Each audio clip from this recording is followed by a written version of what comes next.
What if I told you that you were never ever going to hear the left talk about Donald Trump being a racist ever again? That they've totally given up on it. They've done the focus group thing, and they realized at least a couple things. No one believes it anymore. Well, that's not exactly true. A few people still believe the lazy, very fine people narrative. There's always going to be people that believe insane things. But even in that group of people, even the people that kind of sort of maybe think that the guy might have racist dreams or something like that, even those people, they don't care anymore. And here's why.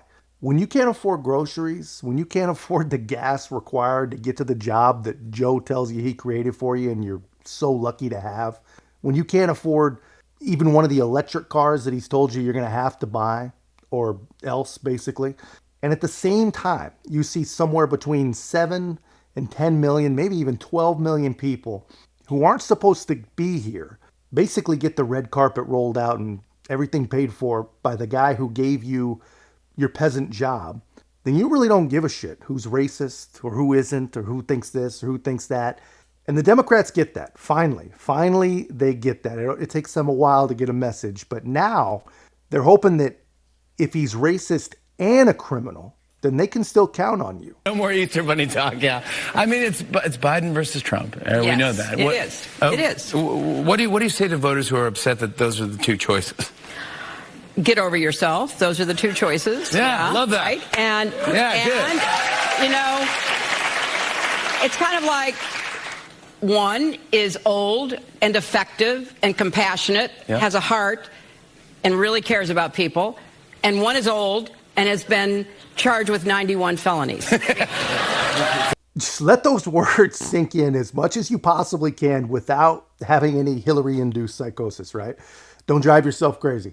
These people expect you to believe that Joe Biden, a guy who disavowed, ignored, denied an innocent 4-year-old little girl, his 7th grandchild, the daughter of the son and business partner that he's so incredibly proud of, they want you to believe that that guy is compassionate. They expect you to believe that that guy is compassionate. The guy who said that poor kids are just as talented as white kids, the guy who said that black people that don't vote for him, they aren't really black, even though he also said that young black men are just predators in our street just before he imprisoned millions of them. They want you to believe that he's compassionate and he really cares about people, Hillary says. And the other guy, he's just a criminal, because she also implies that we just don't do the whole innocent until proven guilty thing anymore in this country.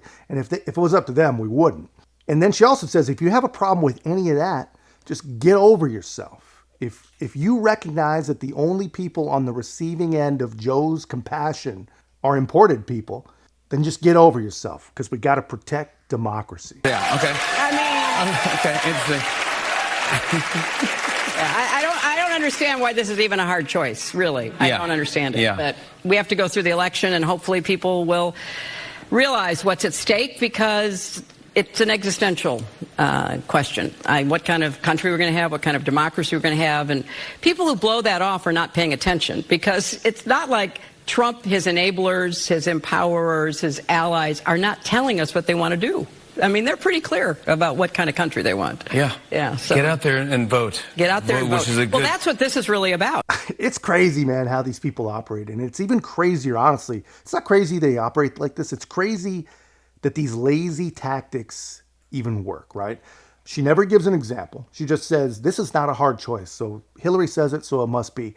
She says, this is going to decide what kind of country that we'll have. And remember, this is Hillary talking. She says, the other side has been perfectly clear on what kind of country they actually want. And she's so clear that she's not even going to give an example. She's going to leave it up to your own previously fear-mongered imagination. And her hope is that you believe that the whole dictator for a day narrative or whatever. But here's the thing. People are paying attention, man. Not all of us, obviously. Otherwise, this noise wouldn't even be out there. But more and more people are paying attention every single day. And the ones that are actually paying attention see exactly what kind of country that Donald Trump wants. And it's very, very simple. He wants a free country. And we can also see exactly what kind of country the left wants. You know, and here's the thing, man. If Donald Trump was even half of the existential threat these people say, then they wouldn't need to turn misdemeanors into felonies in New York. They wouldn't need to use 160-year-old laws that no one's ever heard of in D.C. They wouldn't need to charge Donald Trump for the light version of what Joe Biden got absolved for in Florida, and they wouldn't be relying on a corrupt perjurer in Georgia. You know, they'd have the man dead to rights. They'd have no questions asked. They'd be open and shut, right? But they don't. They don't. And that is what people are starting to hear when creatures like Hillary Clinton keep parroting this whole 91 felonies nonsense, which, by the way, it's not 91 anymore. But anyway, amazing stuff. That's just my take, guys. Let me know yours in the comments. And if you haven't already, be a part of our growth, man. Make sure to like, comment, subscribe. Most importantly, share the channel. I'll see you in the next one.